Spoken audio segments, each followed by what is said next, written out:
ಕಿತ್ತಂಡೂರು ವೆಂಕಟರಾಮ್ರವರ ಸಾರಥ್ಯದಲ್ಲಿ ನಡೆಯುತ್ತಿರುವ punch TV Kannada ನ್ಯೂಸ್ಗೆ ಸ್ವಾಗತ. ಕೋಲಾರ ಜಿಲ್ಲೆಯಲ್ಲಿ ವಿಶೇಷವಾಗಿ ನಮ್ಮ ಆರೋಗ್ಯ ಇಲಾಖೆಯ ಮೂಲಕ ನಾವು ಈ ತಾಯಿ ಹೆರಿಗೆ ಸಂದರ್ಭದಲ್ಲಿ ಮರಣ ಆಗೋದನ್ನು ತಪ್ಪಿಸೋದಕ್ಕೆ ಒಂದು ವಿನೂತನವಾದಂಥ ಒಂದು ಕಾರ್ಯಕ್ರಮವನ್ನು ನಾವು ಹಾಕ್ಕೊಂಡಿದ್ದೀವಿ. ಕಳೆದ 1 ವರ್ಷದಿಂದ ಈ ಒಂದು ಕಾರ್ಯಕ್ರಮ ಜಾರಿಯಲ್ಲಿದೆ. ಅದನ್ನು ಸಾಮಾನ್ಯವಾಗಿ ನಾವು RRR ಮಾಡೆಲ್ ಅಂತ ಕರಿತೀವಿ, ಅಂದರೆ RRR ಅಂತ. ಇದರ ಮುಖ್ಯ ಉದ್ದೇಶ ಏನಪ್ಪ ಅಂತಂದರೆ, ಸಿಕ್ಕಾಪಟ್ಟೆ ಗಂಭೀರವಾದ ಸಮಸ್ಯೆಯನ್ನು ಎದುರಿಸ್ತಾ ಇರ್ತಕ್ಕಂಥ ಏನು ಹೆರಿಗೆ ಸಂದರ್ಭದಲ್ಲಿ ಅದನ್ನು ನಾವು ಸಾಮಾನ್ಯವಾಗಿ ಕ್ರಿಟಿಕಲ್ ಅಂತ ಕರಿತೀವಿ, ರಿಸ್ಕ್ ಇರ್ತಕ್ಕಂಥ ಒಂದು ಗರ್ಭಿಣಾವಸ್ಥೆ ಅಂಥದನ್ನು ರೀಅಸೆಸ್ಮೆಂಟ್ ಮಾಡೋದಕ್ಕೆ ಮೊದಲನೇ R ಅಂತ ಕರಿತೀವಿ. ಎರಡನೇದೇನಪ್ಪ ಅಂತಂದರೆ, ಎಲ್ಲಿ ಯಾವುದೇ ರೀತಿಯಾದಂಥ ಈ ಥರ ಸಮಸ್ಯೆಗಳು ಕಂಡು ಬಂದ ತಕ್ಷಣ ನಾವೇನು ಮಾಡ್ತೀವಿ, ಅದನ್ನು ರೆಸ್ಪಾನ್ಸನ್ನು ಇಮ್ಮಿಡಿಯೇಟಾಗೆ ಮಾಡ್ತೀವಿ. ಅದು ಇನ್ನೊಂದು R, ಅಂದರೆ ಒಂದು ರೀಅಸೆಸ್ಮೆಂಟ್ ಆಫ್ ದ ರಿಸ್ಕ್ ಅದನ್ನು ಮಾಡೋದು, ಇನ್ನೊಂದು ರೆಸ್ಪಾನ್ಸ್ನ ಮಾಡ್ತಕ್ಕಂಥದ್ದು.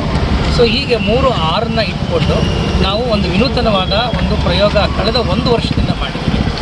ಇದಕ್ಕೆ ನಮ್ಮ SNR ಆಸ್ಪತ್ರೆಯಲ್ಲಿರ್ತಕ್ಕಂಥ ಡಿಂಕ್ ಅನ್ನತಕ್ಕಂಥ ಆ ಒಂದು ಸಂಸ್ಥೆ ಸಹಯೋಗವನ್ನು ಕೂಡ ನಾವು ಪಡ್ಕೊಂಡಿದ್ದೀವಿ.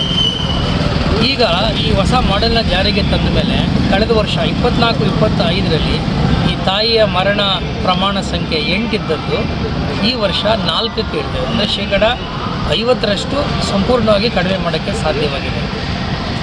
ಈಗ ಸದ್ಯಕ್ಕೆ ನಾವೇನು ಮಾಡಿದ್ದೀವಿ, ಈ ಒಂದು ವಿಧಾನವನ್ನು ಜಾರಿಗೆ ತರೋದಕ್ಕೆ ಎಲ್ಲ ಮುಖ್ಯವಾಗಿರ್ತಕ್ಕಂಥ ವೈದ್ಯಾಧಿಕಾರಿಗಳು, SNR ಆಸ್ಪತ್ರೆಯಲ್ಲಿರ್ತಕ್ಕಂಥ ತಜ್ಞ ವೈದ್ಯರು ಮತ್ತು ಖಾಸಗಿ ಆಸ್ಪತ್ರೆ ದೇವರಾಜ ಅರಸ್ ಮೆಡಿಕಲ್ ಕಾಲೇಜ್ ಇರ್ತಕ್ಕಂಥ ಎಲ್ಲ ತಜ್ಞರನ್ನು ಸೇರಿ ಒಂದು ವಾಟ್ಸಪ್ ಗ್ರೂಪ್ ಮಾಡಿದ್ದಾರೆ.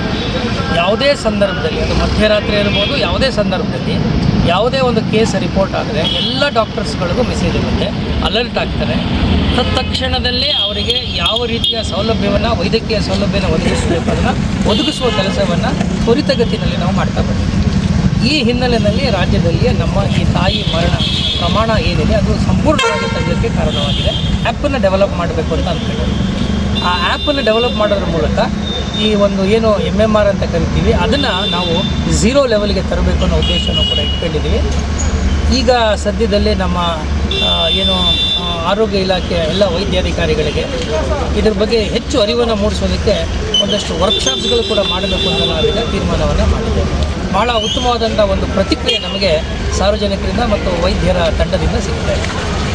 ಇದು ನಮಗೆ ಭಾಳ ಹಿಂದಿನಿಂದ ಬಂದಿರತಕ್ಕಂಥ ಒಂದು ಜ್ಞಾನ. ಅದು ಆ ಜ್ಞಾನ ನಮ್ಮ ರೈತರಲ್ಲಿ ಅಪಾರವಾಗಿದೆ. ಆದರೆ ಇವತ್ತಿನ ಈ ಆಧುನಿಕ ಕಾಲದಲ್ಲಿ ಒತ್ತಡಕ್ಕೆ ಸಿಲುಕಿ ನಮ್ಮ ರೈತ ಏನಾಗ್ತಾರೆ, ಹೆಚ್ಚಾಗಿ ಕೆಮಿಕಲ್ ಫರ್ಟಿಲೈಸರ್ಸ್ಗಳನ್ನ ಬಳಸ್ತಾ ಇದ್ದಾರೆ.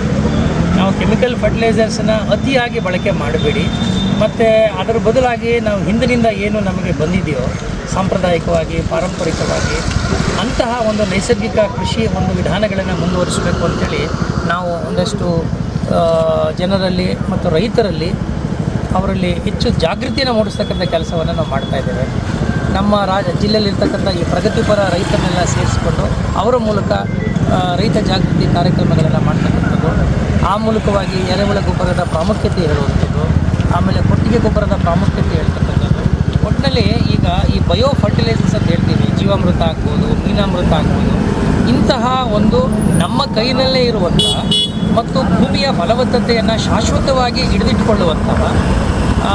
ಅಂತಹ ಕ್ರಮಗಳನ್ನು, ಅಂತಹ ಒಂದು ಜೈವಿಕ ಗೊಬ್ಬರಗಳನ್ನು ಉಪಯೋಗಿಸೋದಕ್ಕೆ ನಮ್ಮ ಕೃಷಿ ಇಲಾಖೆ ವತಿಯಿಂದ ಮತ್ತು ಪ್ರಗತಿಪರ ರೈತರ ಸಹಕಾರದಿಂದ ನಾವು ಹೆಚ್ಚು ಜಾಗೃತಿ ಕಾರ್ಯಕ್ರಮಗಳನ್ನು ಮಾಡ್ತಾಯಿದ್ದೀವಿ.